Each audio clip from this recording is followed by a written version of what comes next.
another civil linens video. Today I'm showing you how to assemble our 10-arm candelabra. Glowing candlelight helps add elegance and beauty to any event space, and this modern candelabra is a great way to enhance any tablescape. As you unbox your centerpiece, you'll find 12 stem poles in 4 assorted sizes, 1 base, 10 hurricane glass cylinders, and 10 candlestick holder cups.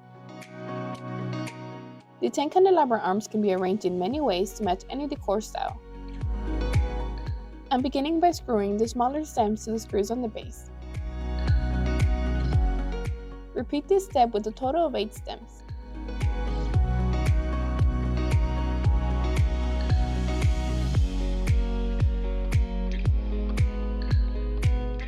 To make the 2 long stems, connect any 2 poles together using the threaded stud.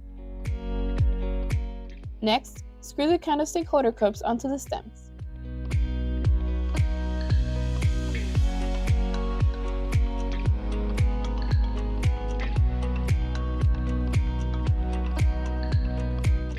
Lastly, add wax or LED candles and cover them with the hurricane glasses. Thank you so much for watching this video. Make sure to stop by our social media pages for more event inspiration and subscribe to see our latest videos. Thanks again!